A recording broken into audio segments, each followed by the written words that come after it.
Good evening, everybody. Welcome to this last talk in One Consciousness, Infinite Perspectives. Our last topic is love. So as per usual, we're going to have about half an hour of talk, a Q&A if you do have some questions. So take a pencil and paper to note possible thoughts and insights that you may want to save, and choose a comfortable position, open your mind, open your heart, and let's dive in together. So tonight we're gonna keep on the exploration of love. We could spend a lifetime speaking about love. We have beautiful poets that have found amazing ways to say it with words to inspire us to love. We have had painters who showed us some beautiful colors, and in art in general, we find that manifestation, that things that ignite something within us that can inspire us. And even better, for those who had that chance, there are enlightened beings that have come throughout history and have found a way to embody love and to show us the path. But the question I want to ask tonight is, what about us in our daily life? What is love for us in a concrete way?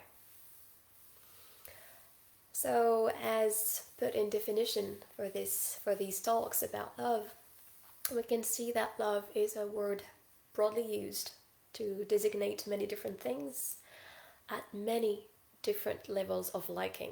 Like we can talk about loving chocolate, loving the color blue, loving a concept, a song, a friend, family, partners, and children's. So there is a lot out there that it's not maybe really defining exactly with one word what we truly feel. Then we have religions that have tried to help us there by giving us specific definitions and sets of rules and practices as to how to give love. So that comes handy, and we're going to talk about that a bit later on in this talk. But through all of this, there is also our own personal definition of love that we may or may not be aware of. So I would like to talk a bit about the different levels of love. And one thing that we see in many different knowledge traditions is that we are composed of different sheaths or layers or bodies. And as we have different bodies, we do have also different levels of love. So if I had to grossly give you an overview of it, this is how I would do it. We could speak about love at a physical level. And love at a physical level is a survival need. It is an exchange rate. It is really about you give me food, you provide for me, I love you. And I'm going to show you my love by cooking for you, taking care of you as well. So this is kind of a basic kind of really survival, animalistic, if we could say, type of love, which is needed. It's not about giving it a lesser value. It's just saying that at that level, that's what love could be. And for some people it's enough, and for some it may not be enough. Then we could speak about love at an emotional level, a subconscious level. And here we could have two sides to it. In the light side of it, we could speak about love as a feeling, as an emotion, something that makes us really feel something. Like we can make the difference when we feel it and when we don't. And we still feel it coming and going. It's a transient state. It doesn't stay. And in the dark side of it, we could speak about love as a hidden conception based on what we've experienced in our story and labeled as love. So to give you an example, if one had the misfortune, for example, to have experienced physical abuse in their young age from one of their caregiver, in a child's psyche, it's just impossible that their caregiver could not love them. So whatever their caregiver would do, we would label that as love. So it could be that if I went through that painful experience at a young age, my subconscious has a definition of love that is pointing at self-abuse is a way that this person was loving me. So this is a side of our definition of love that we may not be aware of, and that it is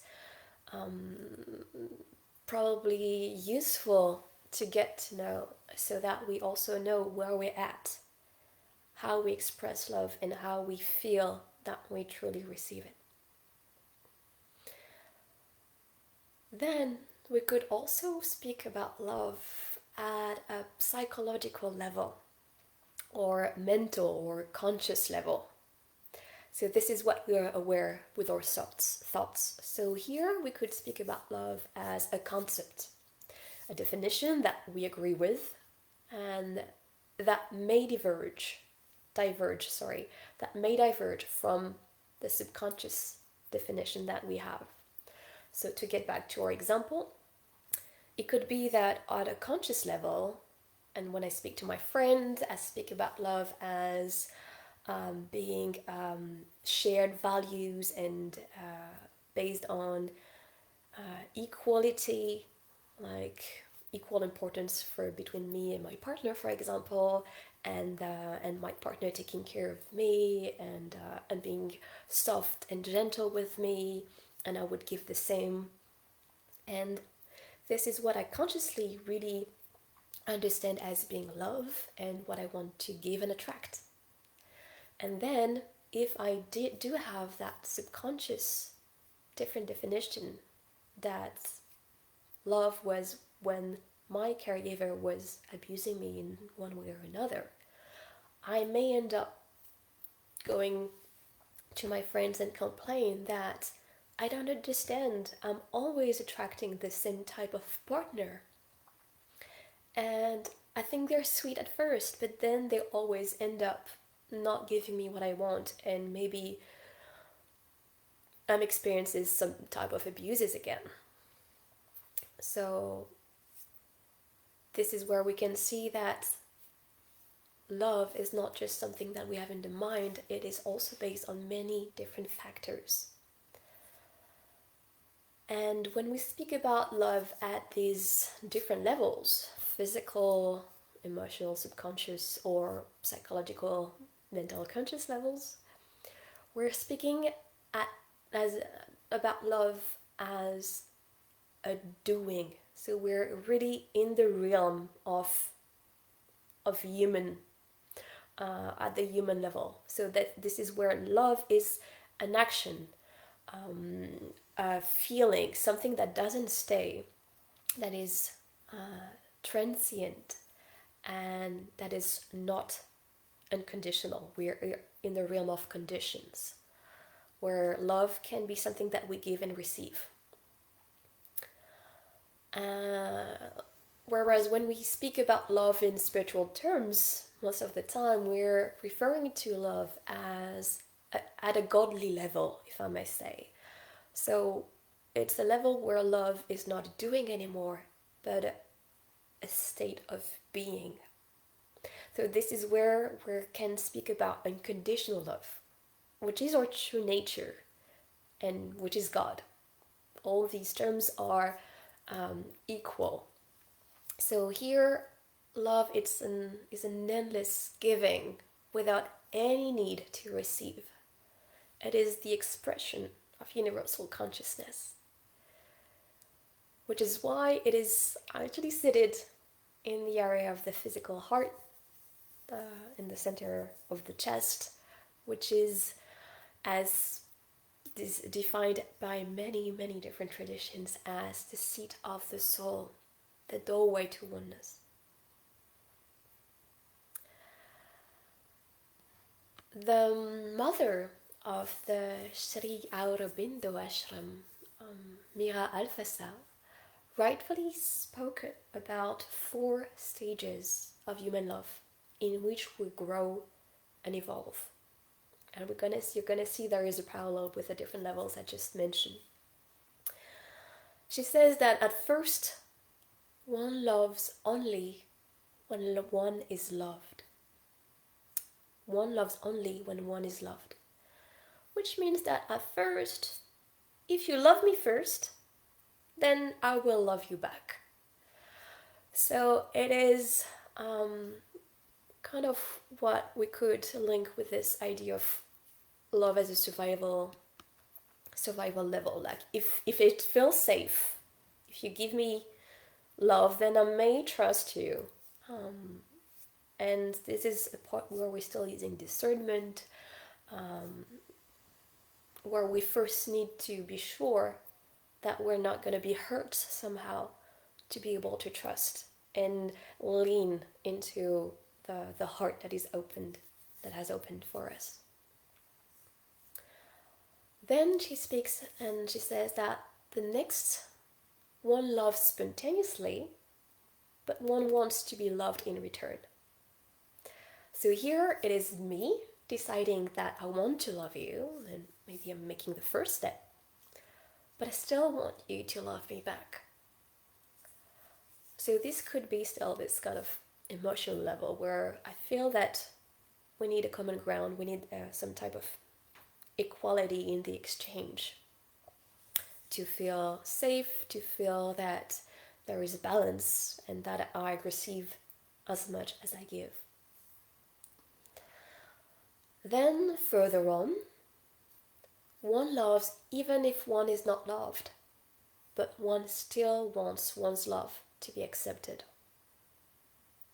So here, I love you even if you don't love me back, but I still need you to accept my love. I can accept that you don't give me the same that I give you. I accept the imbalance in the exchange, but I cannot accept that you're not receiving what I offer you. That would be still painful. And finally, one loves purely and simply without any other need or joy than that of loving.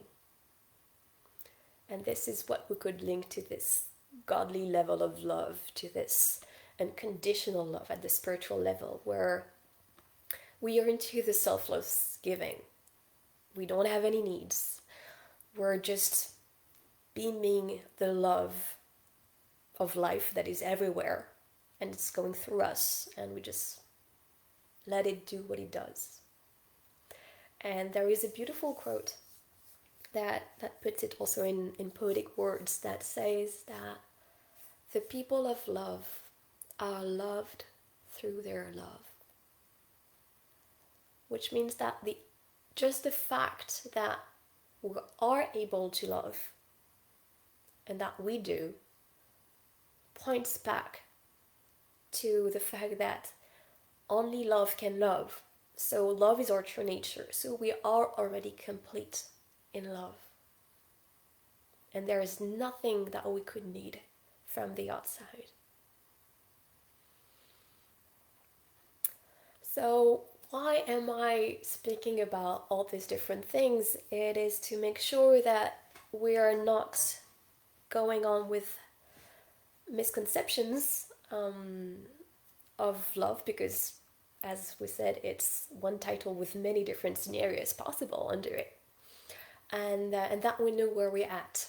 Because from one situation to the next, from one stage of our life to another, from one person to another, we may have a very different level of expression of love, for example. And what this shows, what the mother tells us here, is that we can grow into love. And it is a process. And for this, one of the key ingredients that I really want to point at is that there is no love without vulnerability.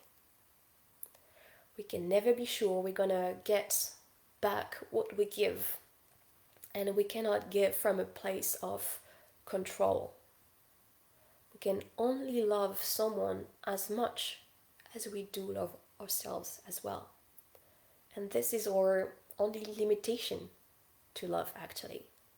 Besides the moments of grace when the unconditional love dawns on us suddenly, in a situation we have this impulse to save someone else at the expense of our own lives, maybe, or yeah, so that would be a good example. Because when we say that we love, but we have internal feelings that we are maybe sacrificing ourselves for someone else, or we are being a doormat, actually, we're just saying yes to everything without any discernment, because we think that unconditional love means to say yes to everything. When we're maybe accepting abuse, it is not really love for the other, not for oneself, because it always feels resentment, unhappiness, traumas, and we just feel it into your system. It's not that same quality of the real divine love. So self-love is necessary. It is a part of the spiritual love. Otherwise, if we don't love ourselves and we're all about loving others, we are actually breeding a feeling of separation, which is actually in opposition with what spiritual love is, with what this godly love is.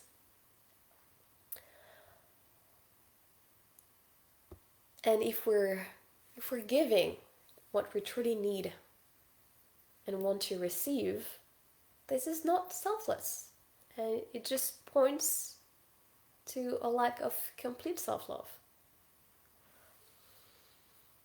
And here again, drawing the line that self-love, complete real self-love, is not being egoistic either.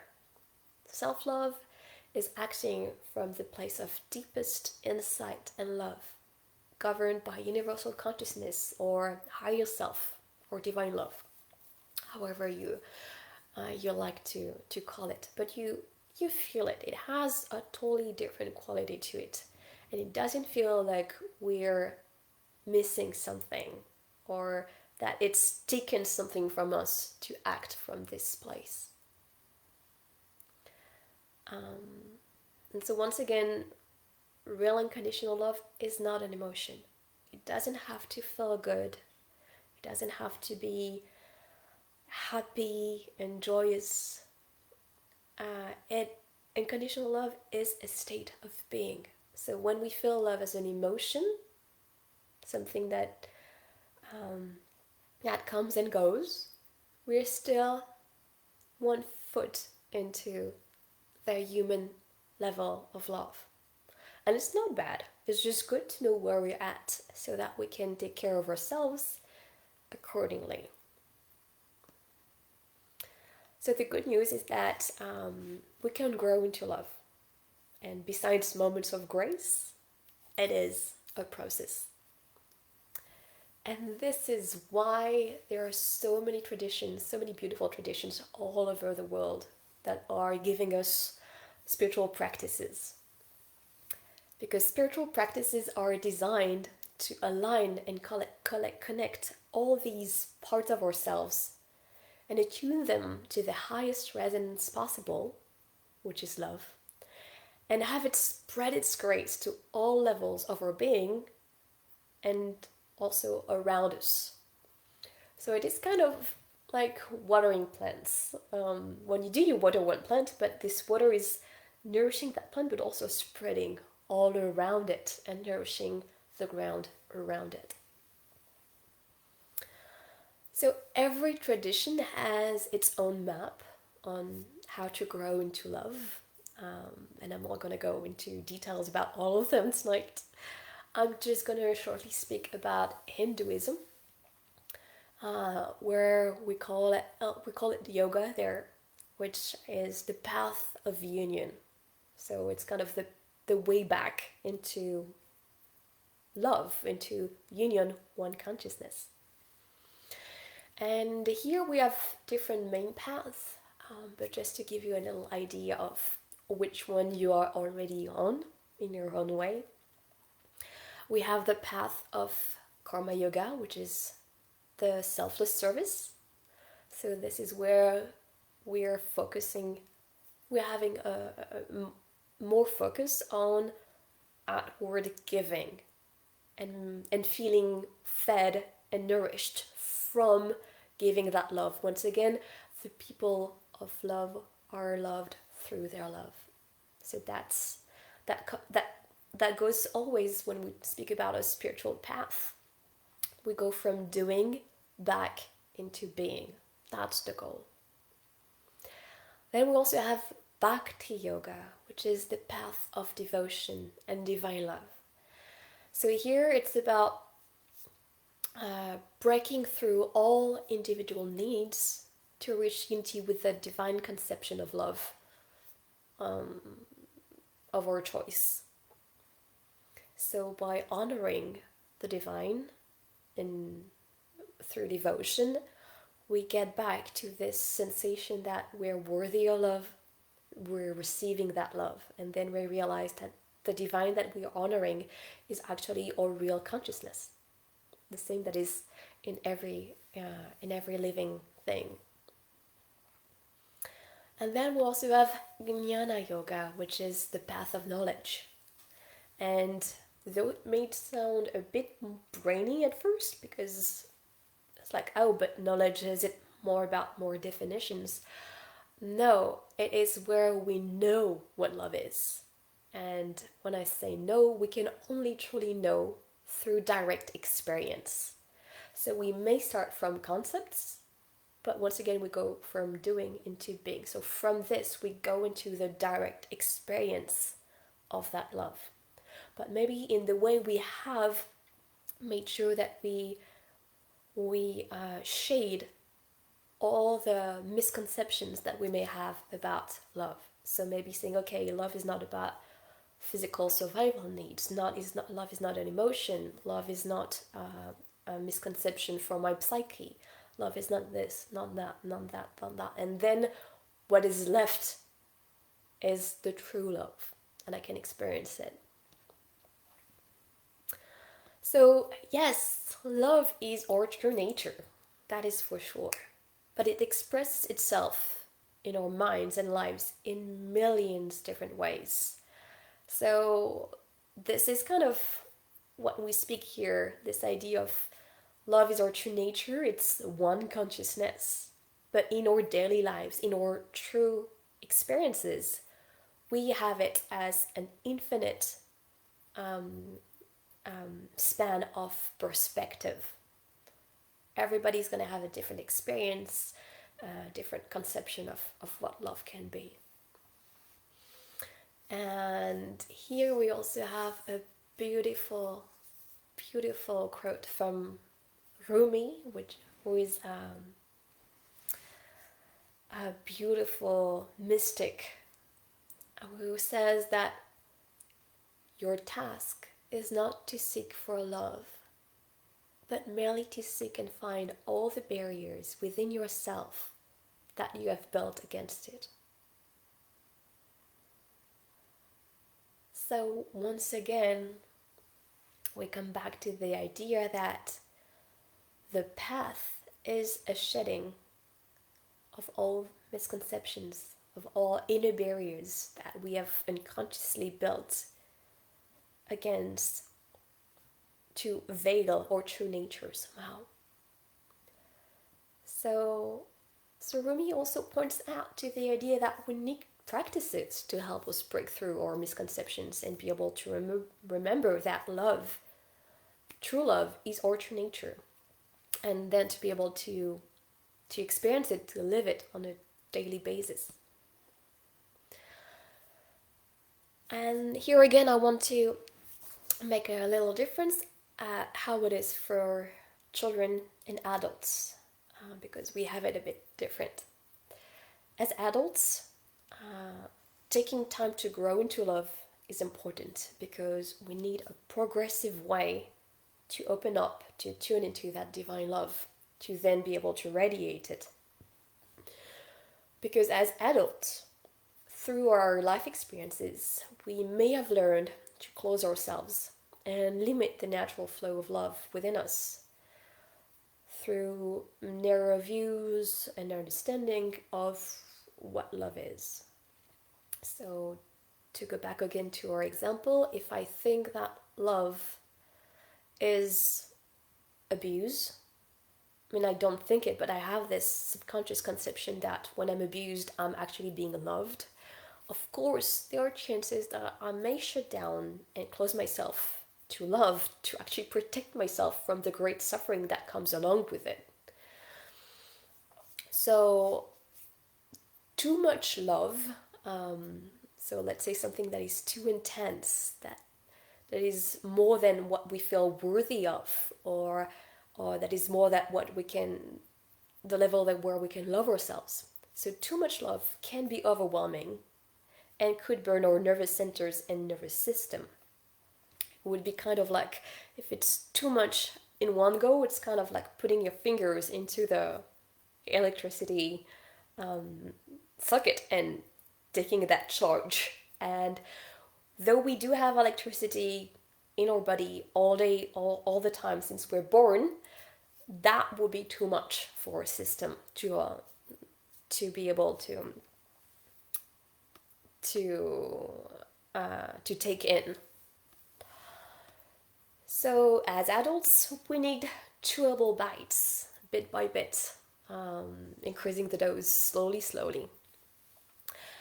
Which is something that babies and small children don't have. It's not a problem that they have because they can actually take it all in. They are still very connected to the source.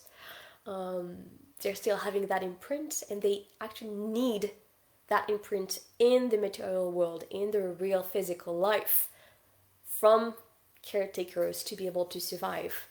In the previous talk, my dear friend Anna was speaking about how they realized that babies that would have their physical needs met, like they would be fed, they could sleep, but they would not receive any kind of love through touch or any other way, would have less a chance to survive than other babies.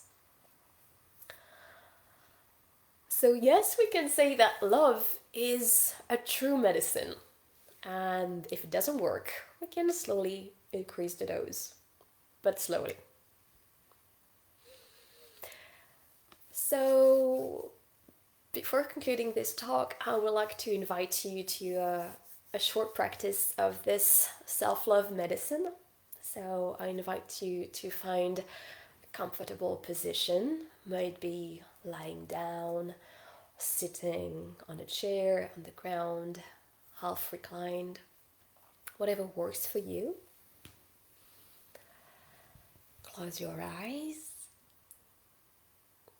and take a deep breath to come into the inner sensation of who you are.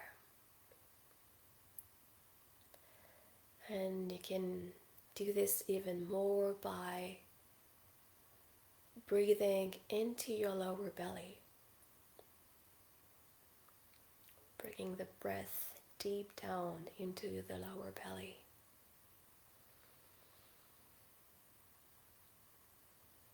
connecting to your entire being,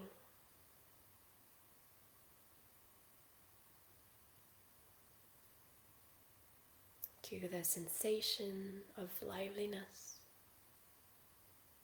that is there everywhere in you.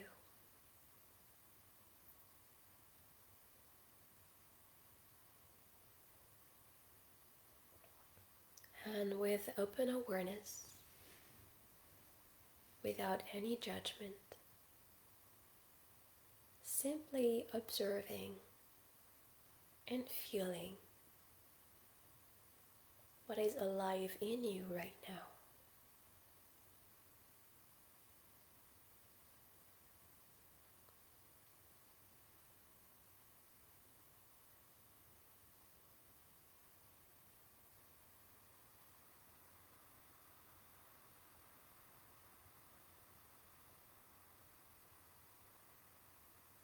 Letting go of sensations, of tensions, thoughts, trying to take you away from the present moment and from this open awareness. Staying connected to who you are and what you feel.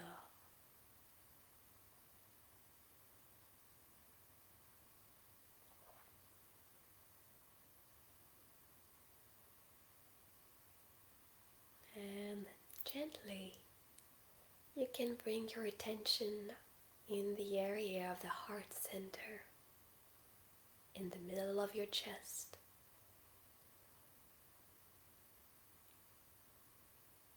And keep breathing naturally.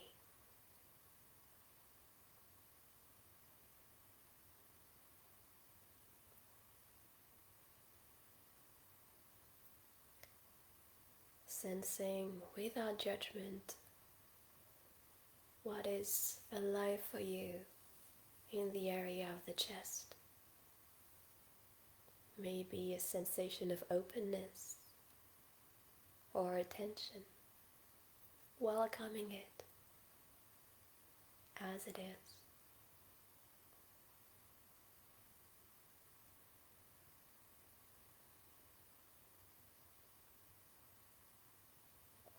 Welcoming home every sensation.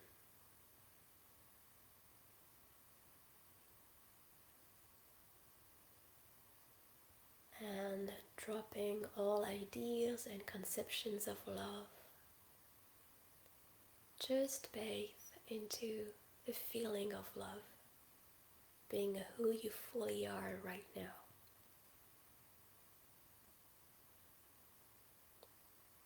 Love being the life within you, and you being the liveliness of love.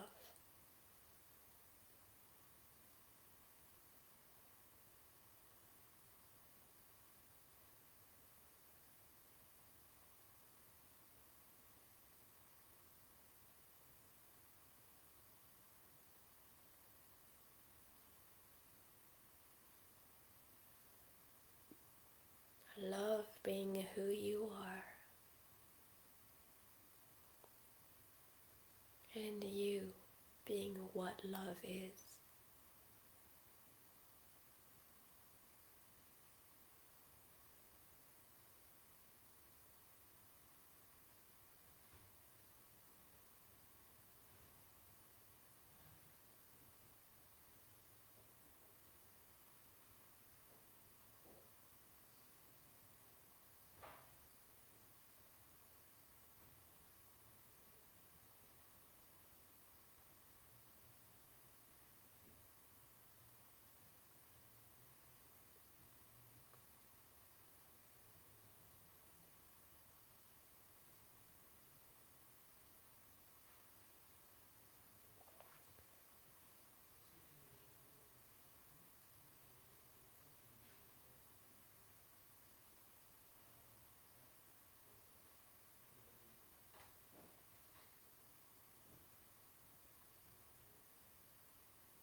And if there is any discomfort, accepting it as part of the love that you are right now.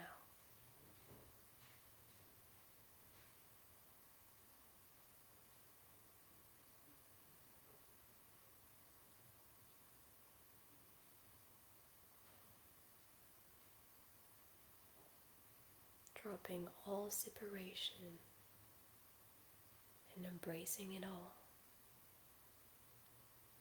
all parts of you, all sensations, all thoughts,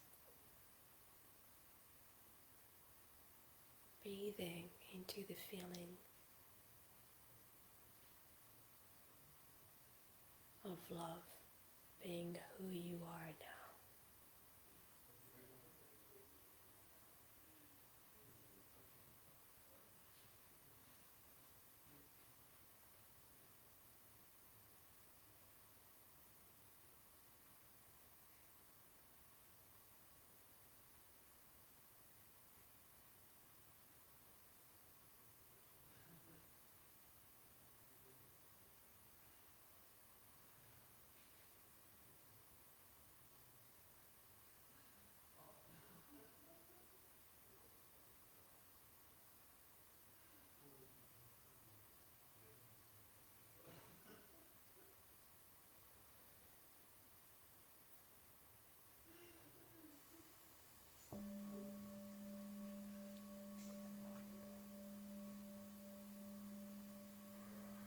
Slowly you can reopen your awareness to the feelings of the outside world, hearing the sounds around you, feeling the sensation of your belly going up and down as you breathe, feeling the weight of your body wherever you are lying or sitting. And before opening your eyes, staying in that expanded state of consciousness where you feel one and complete.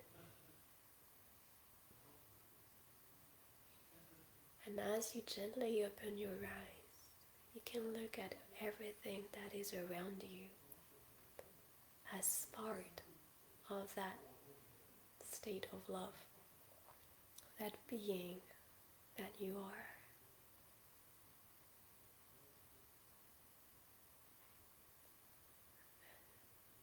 That sensation may go very quickly, but it's okay. And the more you practice this, the longer you're going to be able to stay into that state. Because love is also a daily practice of presence and awareness. Exactly what you just did right now. And though it is very important and beautiful to be able to stay in this practice for a long time, to really have it sink in, it is also very important, even if we do it for a lesser time, but to practice it daily, very regularly, as a reminder that I'm not only my thoughts, I'm not only my body, I'm not only what happens to my life, I am also one consciousness with everything. I am true love. We are all connected. So I wish you to every day find the vulnerable courage to let it express itself through you. And I thank you for your presence with me this evening for this talk.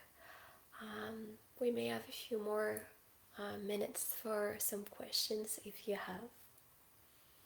So please don't hesitate to drop one or two questions if something is burning for you that you would like to share, and it can be just a sharing a little poem, something that you felt. It doesn't have to just be a question.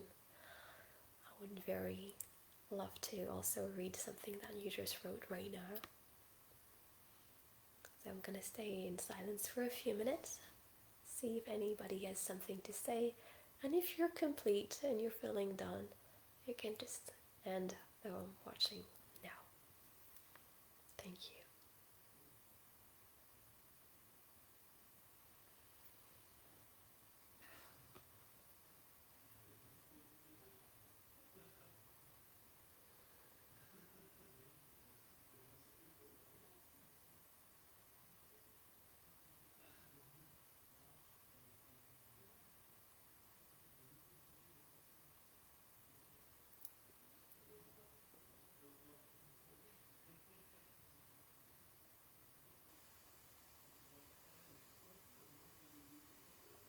And I do send love to all of you that I see connected right now, and who said hi in the chat. Okay, looks like people feel complete. Beautiful.